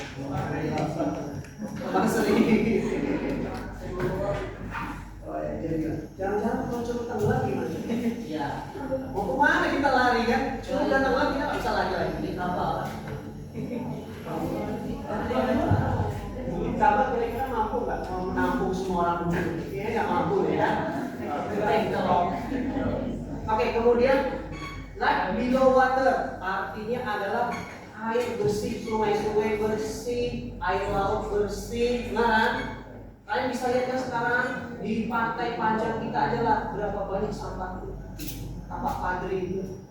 Orang berenang di dekat sampah. Mana? Ya lah. Ya. Terus juga sungai-sungai yang hitam, kotor. Nah, sehat nggak kira-kira? Iya. Jadi PBB ingin target 2030 nggak ada lagi itu pasti. Ya, kemudian life on land, artinya adalah hidup pulau-pulau ini ada tanaman-tanaman yang masih hidup. Jadi kayak kan banyak nih, kalian dulu ini ditebang semua itu ditebang, kertas yang kalian pakai itu dari kayu. Makanya bisa bayangin berapa kayu yang dikorbankan untuk ini, ya kan? Berapa kayu yang ditebang untuk hidup kita. Artinya adalah kita melakukan reboisasi. Jadi bukan cuma menikmati, tapi juga ditanam. Kemudian yang ke-16 ada peace, justice, and strong institution. Artinya adalah hukum itu harus hadir, benar. Hukum harus hadir kepada masyarakat dan harus adil, ya, harus adil. Jadi tidak ada lagi tebang pilih terhadap hukum. Peace, justice, and a strong institution. Yang terakhir 17, partnership for the goals. Artinya adalah kita berkolaborasi untuk mencapai tujuan bersama. Artinya adalah kita berkolaborasi, berpartner untuk mencapai tujuan yang kita inginkan. Karena kita manusia, kita nggak bisa hidup sendiri, benar nggak? Kita pasti butuh orang lain. Kayak saya hari ini, saya butuh kalian untuk saya ajari. Berarti saya butuh berpartner dengan kalian. Jadi jangan anggap kalian itu bisa hidup sendiri, tidak bisa. Hidup itu kita harus bersama dengan teman-teman untuk mencapai tujuan yang kita inginkan. Apa tujuan kalian di sini? Kalian ingin lulus dengan nilai yang baik, mendapat pelajaran dari perkuliahan, ya kan? Dari kampus kalian ini, artinya kalian harus berkolaborasi dengan teman kalian untuk mencapai tujuan hidup kalian. Oke, sampai sini ada yang mau ditanya nggak? Oke, udah bisa di stop dulu. Oke, kalau tidak ada yang bertanya, maka saya akan membuat pertanyaan buat kalian. Ya, jadi saya akan memberikan pertanyaan soal sustainable development goals. Oh iya, tadi saya belum lanjutin ya bahwa SDG itu bertujuan untuk mencapai dunia yang lebih baik bagi manusia dan planet bumi yang melibatkan negara-negara kaya berpendapatan menengah dan miskin untuk mencapai kesejahteraan dan melindungi lingkungan. Makanya kalian sering dengar kan, Amerika, Kanada, Jerman itu menyumbang uangnya untuk Kalimantan, untuk deportasi, untuk untuk reboisasi dan sebagainya. Atau ada organisasi namanya Greenpeace dan sebagainya. Pernah dengar kan? Organisasi alam itu gunanya untuk apa? Gunanya untuk supaya negara-negara kaya itu memberikan uang kepada negara miskin berkembang, khususnya untuk menjaga hutan mereka supaya hutannya tidak ditebang. Karena apa? Kalian tahu kan? Hutan itu adalah paru-paru dunia. Bayangin kalau nggak ada hutan bisa jadi apa? Oksigen nih. Kota Bengkulunya aja panas gara-gara apa coba? Nggak ada pohonnya, benar kan? Nah, jadi pohon itu sebagai paru-paru dunia. Nah, kata keberlanjutan sustainable dalam SDGs bermakna bahwa pembangunan itu tidak hanya untuk menjamin tersedianya sumber daya bagi penduduk saat ini, tetapi juga bagi generasi yang akan datang. Informasi SDG dapat diakses dari Sustainable Development UN.org. Jadi intinya adalah pembangunan itu atau pengelolaan sumber daya itu bukan hanya dilakukan di masa kini atau dinikmati hari ini, tapi juga dinikmati di masa yang akan datang. Jadi anak cucu kalian nanti itu tetap masih bisa menikmati pembangunan. Jadi percuma aja kamu bangun jalan tol, bangun apapun itu, tapi kalau tidak memperhatikan aspek keberlanjutan, artinya anak cucu kalian yang akan dampak. Oke, sampai sini saya akan memberikan pertanyaan kepada kalian soal 17 tujuan pembangunan. Yang pertama, no property. Yang pertama, coba Ferdiansa sama Putra. Coba kalian cari jawaban kalian terlebih dahulu ya. Coba kalian diskusikan. Saya bagi Ferdiansa dengan Putra, ya itu nomor 1, ya. Kemudian nomor 2, Zero Hunger. Ada siapa mas namanya? Gilang, Jonathan, sama Aldo. Coba diskusi ya soal yang nomor 2. Terus ada Jeffrey ya. Kamu sama Mbak siapa? Sarah dan Herlena. Kalian diskusi soal yang nomor 3 ya. Terus siapa? Dana, Lisa dan Rizky. Kalian bahas tentang quality education ya. Terus Bibin, Selfie sama. Nah, jadi kamu bahas tentang gender equality. Kakek, ya kan? Sama Fauzi, kamu bahas soal energi, clean energy ya, atau semua orang itu bisa mendapatkan energi bersih. Ya. Bisa merasakan energi ya. Kemudian Pesi dan kita sama siapa? Ayo, kalian bahas tentang infrastruktur ya, infrastruktur bagaimana cara bukan ya tadi? Oh iya, bagaimana caranya meningkatkan pertumbuhan ekonomi yang nomor 8 ya. Kalian cari jawaban untuk yang nomor 8. Kemudian Revo dan Agus, kalian cari jawaban nomor 9 yaitu infrastruktur ya, dengan maksudnya industri dan inovasi dan infrastruktur. Ini yang nomor 8 tadi, decent work and economic growth. Jadi bagaimana cara meningkatkan pendapatan pada negara. Tapi pendapatan tersebut harus sustainable ya, peningkatan pendapatan tapi perhatikan lingkungan sekitar. Oke, saya kasih waktu 10 menit. 5 menit ya, 5 menit ya, 5 menit.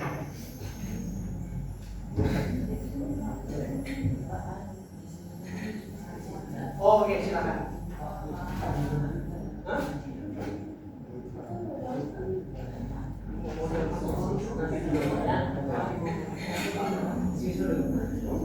Oke, silakan. Yang mau WC silakan, tapi kalian tetap berdiskusi ya, diskusi dengan teman di sebelahnya, diskusi. Ayo, diskusi, kalian diskusi tentang jawaban kalian nanti. Nanti salah satunya akan menjawab pertanyaan tadi.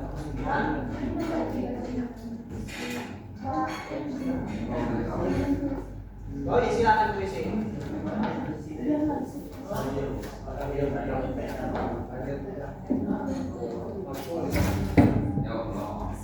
Oke, kalian boleh diskusi tapi jangan terlalu ikut ya.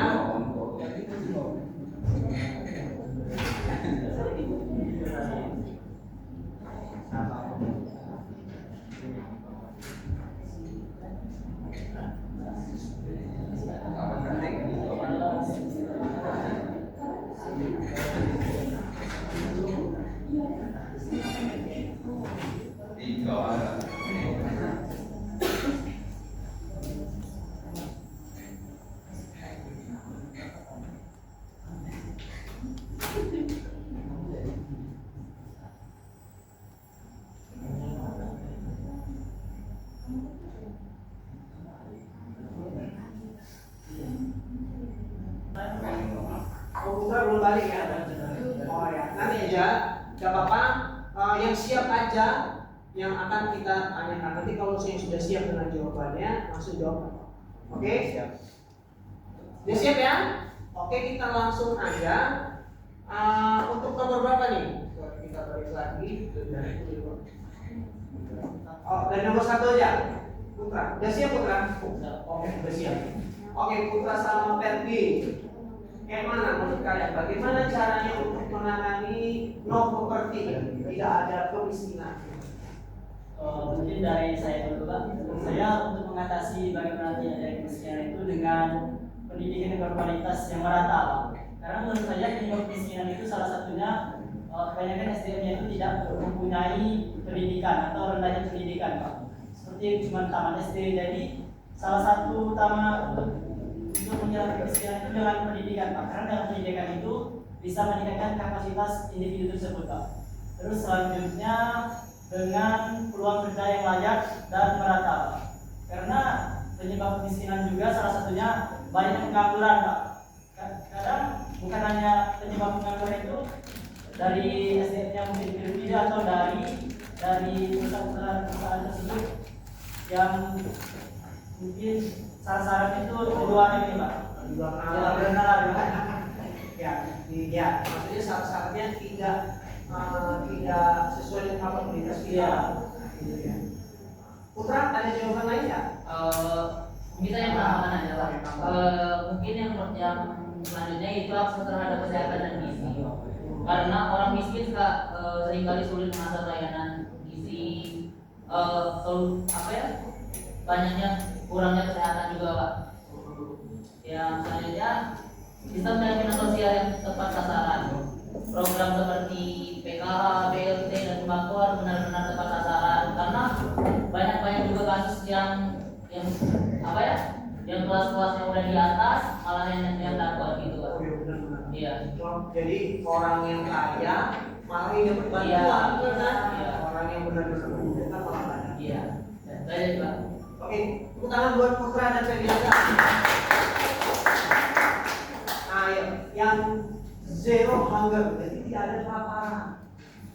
Menurut kamu gimana? Untuk mengatasi kelaparan dunia itu membutuhkan upaya bersama bukan dari pihak dari masyarakatnya juga, dari pemerintahan dan organisasi internasional.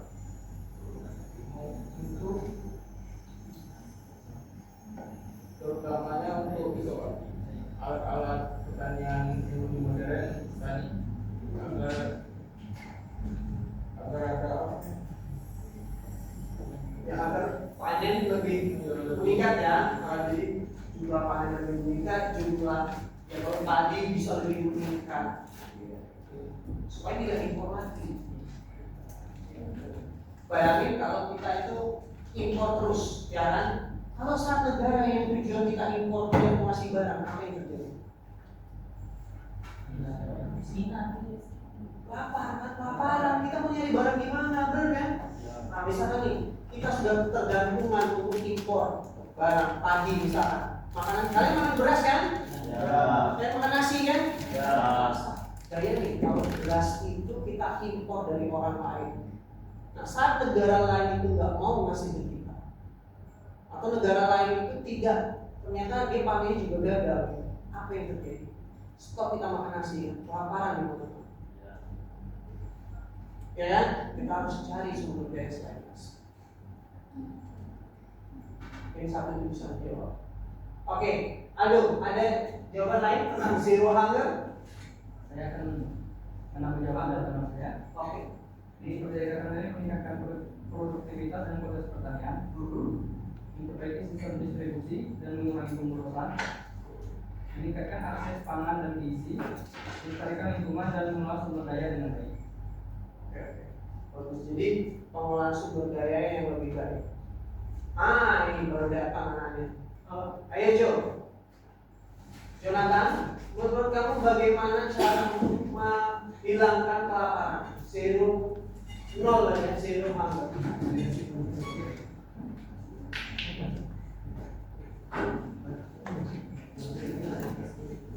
Ada cara sih Pak saya bantu untuk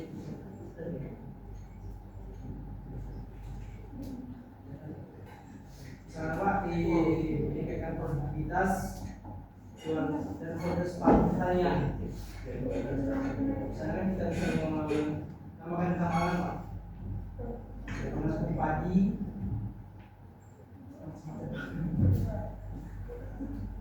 Oke, baru datang mungkin ya. Oke, nanti akan kita susul. Kau pikirkan gimana caranya. Saya akan balik lagi ke kamu Jo. Gimana caranya untuk mengentaskan kelaparan di muka bumi ini. Ayo, kemudian Jeffrey, siap Jeffrey? Jeffrey. Oh, mantap siapnya. Oh ya, sebelumnya tepuk tangan buat teman kita tadi Aldo. Berikutnya Jo, Jeff. Gimana caranya untuk meningkatkan kesehatan masyarakat dunia, ya Jeff? Oke, hidup sehat. Terus? Mengakses layanan kesehatan. Oke, akses layanan kesehatan. Jadi akses layanan kesehatan itu dipermudah, ya Jeff ya. Oke. Ada lagi? Mengelola stres. Mengolah stres. Jadi jangan sampai stres, benar. Sakit itu ternyata bukan dari penyakit aja, tapi dari pikiran dan stres. Apalagi Jeff? Udah? Masih ada? Menghindari perilaku. Wah, yang menghindari perilaku narkoba. Nah, tadi Bapak kasih contoh tadi kan Philadelphia dari Amerika yang katanya negara maju, tapi ada satu negara yang istilahnya pecandu narkoba. Itulah kalau narkoba itu dihalalkan, diperjualbebaskan kayak gitu tadi. Hancur. Mana? Tepuk tangan buat Jeffrey. Pertanyaan lagi gimana caranya? Dunia. Olahraga.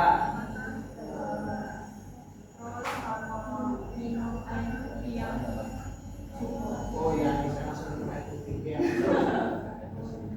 Dengan kita minum air putih yang cukup bisa membuat tubuh lebih sehat.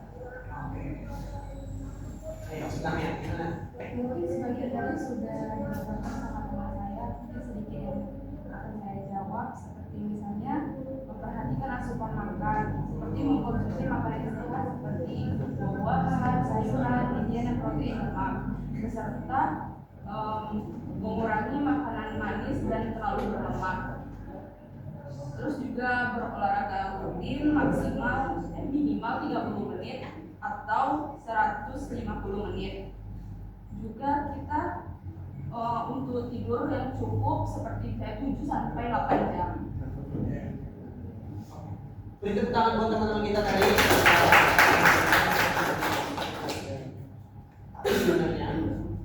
kita soal uang, anggaplah kita sebagai pemerintah. Ya, kita sebagai pemerintah berarti benar tadi. Memang jawabannya benar. Berarti yang harus kita tingkatkan adalah fasilitas kesehatan. Jadi mereka tuh harus dekat dengan fasilitas kesehatan, ya kan? Terus juga permudah mereka untuk berolahraga, juga akses ke makanan yang sehat, rendah lemak dan sebagainya, buah-buahan itu dipermudah. Supaya apa? Supaya masyarakat hidupnya lebih sehat.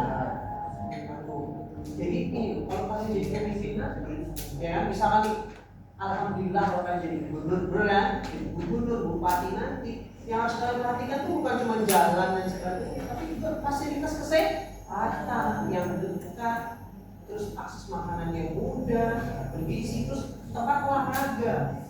Gimana caranya mereka olahraga? Tempat olahraga gak ada kan? Yang nyaman gak ada, lapangan voli gak ada, sepak bola gak ada, lari aja susah. Oke, berikutnya aku bahas yang nomor 4, quality education. Gimana caranya kita untuk meningkatkan kualitas pendidikan? Pendidikan yang baik dan berkualitas dapat dicapai melalui kombinasi berbagai faktor, termasuk guru yang kompeten, lingkungan belajar yang kondusif, kurikulumnya relevan, serta partisipasi aktif dari siswa dan dukungan orang tua. Oke. Ada yang bahas sebenarnya mau ditambahin? Menurut saya, untuk memperoleh pendidikan yang baik dan berkualitas, seseorang perlu memiliki tujuan belajar yang jelas sejak awal dan memilih lembaga pendidikan yang tepat dan fasilitas yang memadai akan mendukung proses belajar. Oke. Ayo Mbak, tambahin. Menambahkan sedikit, untuk mendapatkan pendidikan yang berkualitas itu dengan belajar dan kesadaran tujuan dari pelajaran tersebut, bertanggung jawab dalam proses belajar, berpikir kritis dan terbuka. Beri tepuk tangan buat teman-teman kita. Jadi untuk meningkatkan pendidikan, ya harus akses pendidikan gratis, ya kan? Terus kualitas gurunya, ya percuma aja pendidikannya atau sekolahnya bagus dan sebagainya kalau gurunya tidak berkompeten. Jadi kita harus cari tenaga pendidik yang berkompeten. Ya gimana cara mereka berkompeten? Di standar gajinya dinaikin, ya kan? Sejahteraannya ditingkatkan. Gimana mau ngajari anak orang kalau hidupnya tidak sejahtera? Ya kan? Terus fasilitas pendidikannya juga harus ditingkatkan supaya anak-anak ini juga merasakan ada komputer dan sebagainya kan, supaya mereka bisa berpraktek secara langsung itu dia. Oke, kemudian Mbak, ayo yang berikutnya yang nomor 6 ya, 5, quality gender. Menyamakan kesetaraan gender di dunia bisa dicapai dengan menerapkan berbagai strategi, yaitu termasuk pendidikan, ekonomi, politik. Pada dasarnya tujuannya adalah memastikan setiap orang, baik laki-laki maupun perempuan, punya hak, kesempatan, dan perlakuan yang sama. Oke, ayo Mbak, ada ditambahin.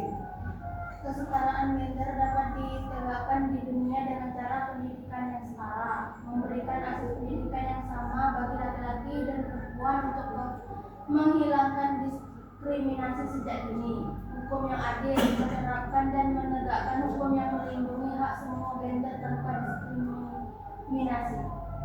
Oke, ayo berpikir kamu. Ekonomi dan pekerjaan, memberikan kesempatan yang sama dalam lapangan kerja, pelatihan dan kewirausahaan, menghapus kesenjangan gaji berdasarkan gender.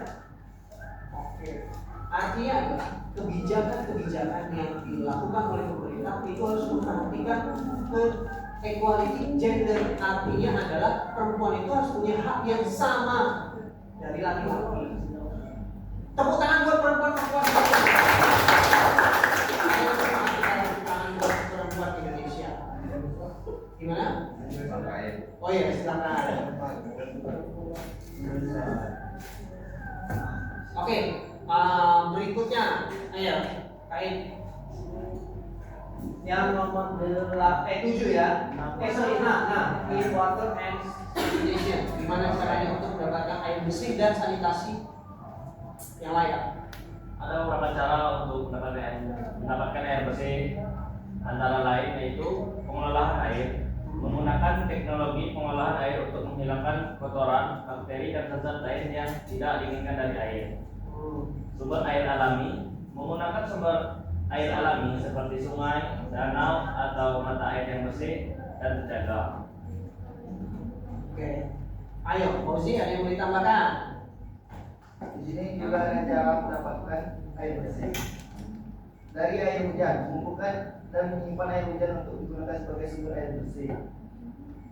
Desalinisasi menggunakan teknologi desalinisasi untuk menghilangkan garam dan mineral lain dari air laut sehingga menjadi air tawar.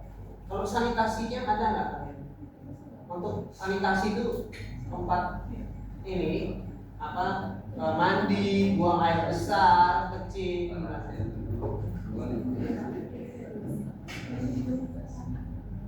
Belum ada ya? Belum pakai. Jadi cara meningkatkan air untuk mendapatkan air yang bersih artinya adalah ya pemerintah wajib membangun tempat-tempat penampungan air bersih, ya kan, menyediakan air bersih untuk masyarakat, gitu. Yang dekat dengan masyarakat. Kemudian sanitasi yang bersih adalah pemerintah wajib mengedukasi masyarakat. Ya, ini nanti kalian bakal tahu di sekitar kalian mungkin terjadi bahwa masyarakat itu ternyata bukan karena tidak ada tempat, tapi mereka tidak teredukasi. Ya, mereka belum teredukasi bahwa ada tempat-tempat yang harus tempat buang air besar yang selayaknya itu gimana, ya kan? Tidak langsung ke sungai, tidak langsung mandi di sungai dan sebagainya. Tempat sanitasi yang layak bagi masyarakat. Ya, silakan. Ini banyak banget yang mau WC dan ya. Oke. Kemudian beri tepuk tangan tadi. Lupa kita. Sudah berani menjawab ya. Kemudian yang berikutnya, bagaimana memberikan energi bersih untuk mengurangi ketimpangan kemiskinan? Yang pertama yaitu meningkatkan akses energi seperti tenaga surya dan angin dapat diakses oleh komunitas terpencil. Yang kedua, mengurangi biaya energi seperti mengurangi biaya operasional dan meningkatkan efisiensi. Yang ketiga adalah meningkatkan kualitas hidup seperti meningkatkan kualitas hidup masyarakat dengan menyediakan akses energi yang stabil. oke. Mulai dari berikutnya. Menambahkan itu dengan cara dari pemerintah yang memberikan subsidi kepada orang yang miskin atau tak mampu agar bisa mendapatkan listrik yang cukup. Selain itu juga kita tidak hanya berfokus kepada panel surya, tetapi kita membuat teknologi baru dari segi emas baru seperti di global yaitu PLTU. Sehingga juga penutupan karyawan juga dari kemiskinan di sana. Benar juga. Ayo. Diberikan oleh Bapak untuk yang pertama untuk energi bersih itu ya membangun pembangkit listrik tenaga surya di daerah terpencil. Yang kedua memberikan subsidi energi bagi masyarakat miskin. Ketiga mengembangkan program pengembangan masyarakat untuk meningkatkan kesadaran dan kemampuan dalam mengakses energi bersih. Dan yang terakhir meningkatkan akses energi bagi masyarakat miskin melalui kerjasama internasional. Oke, jadi pemerintah itu wajib memberikan bantuan energi kepada masyarakat yang bersih, yang tidak merugikan masyarakat. Contohnya apa? Kalau kita bikin PLTU batu bara, apa yang terjadi? Pencemaran lingkungan, asapnya, belum pauta air, berapa banyak hewan-hewan yang ekosistem yang akan rusak dari itu. Jadi pentingnya energi bersih itu seperti itu supaya mungkin kita bisa menikmati energi itu 10 tahun, 10-20 tahun. Tapi apa yang terjadi 30 tahun mendatang, tempat itu sudah tidak bisa dijadikan apa-apa. Berapa banyak ikan yang mati di pantai? Berapa banyak tempat yang hilang gara-gara hal tersebut. Jadi beri tepuk tangan buat teman-teman. Oke, ini one and only yang terakhir ada Agus dari Agus, silakan. yang baik. Yang pertama itu dalam menciptakan infrastruktur yang baik itu satu itu perencanaan yang matang dan berbasis data. Jadi menggunakan data kebutuhan, menggunakan kajian teknis, sosial, ekonomi dan lingkungan. Yang kedua keterlibatan masyarakat. Keterlibatan masyarakat ini melibatkan warga sejak tahap awal perencanaan, memastikan proyek sesuai budaya, kebutuhan lokal dan kondisi sosial. Yang ketiga itu pengolahan anggaran yang transparan, menghindari pemborosan dan korupsi, anggaran yang diumumkan secara terbuka dan pengawasan oleh lembaga independen dan masyarakat sipil. Oke, dari Ayo Remo. Saya akan melanjutkan jawaban dari Agus. Bagaimana cara menciptakan infrastruktur yang baik? Yaitu dengan cara desain yang efisien dan ramah lingkungan, dengan cara menggunakan teknologi tepat guna, meminimalkan dampak lingkungan, memprioritaskan keberlanjutan jangka panjang. Yang kelima, pembangunan yang merata dan inklusif. Tidak hanya berfokus di kota besar, tapi juga ke daerah yang tertinggal. Beri tepuk tangan buat mereka. Ya, jadi pembangunan itu harus dilaksanakan by data. Semua itu harus berbasis data dan dilakukan dengan memperhatikan pembangunan itu bukan cuma di kota doang gitu, tapi juga di desa-desa juga dibangun. Ya. Oke, sampai sini ada yang mau ditanya? Oke, saya rasa cukup ya. Saya rasa cukup. Jadi saya akan berikan tugas buat kalian. Jangan sedih, tugasnya gampang kok. Tugasnya adalah pelajari materi khusus. Ya, kalian harus mempelajari materi khusus, yaitu tentang studi kasusnya itu negara Brazil. Ya, kalian bisa cek itu di dalam buku Todaro dan bab 1 di buku pembangunan ekonomi Todaro dan Smith. Itu nanti ada soal negara Brazil. Dia akan menceritakan tentang negara Brazil. Tugas kalian adalah mempelajari dan merangkum apa yang kalian dapat dari negara Brazil tersebut. Seperti sistem perekonomiannya bagaimana dan sebagainya. Yang terkhusus soal ekonomi pembangunan. Oke. Kira-kira paham ya dengan tugasnya? Saya harap tugas ini nanti akan dikumpulkan di bulan berikutnya. Kita absen dulu ya. Sebelum pulang kita absen dulu, jadi ketahuan nanti siapa yang nggak hadir di sini. Kan? Oke, yang pertama Guru Ayun ada? Hadir. Puja? Hadir. Oke, Pesi? Hadir. Bilang, Pesi? Hadir. Suaranya yang jelas ya. Jangan sampai nggak semangat dan batuk ya. Jarita? Oke. Aldi Aldo? Oke, hadir. Kae? Hadir. Fajri? Izin. Oh, izin dia ya? Iya. Oh iya, tadi izin. Oke. Izin. Oke, Selvi? Hadir. Oke, Meliana? Oke, Marta? Izin juga. Oke, Vivin? Oke, hadir. Delvi? Hadir. Ferdiansa? Anissa? Oke, hadir. Juliana? Oke, Herlena? Sarah? Saya ingat Sarah ini Sarah Bakri. Gitu ya. Gitu lah, jangan selesai kenalan ya. Oke, Anissa? Izin juga ya. Putra? Putra hadir. Gilang? Gilang hadir. Jonathan? Hadir. Revo? Oke, hadir. Agus? Agus hadir. Jeffrey? Oh ya, Jeffrey di sini. Fauzi? Oke, Fauzi hadir.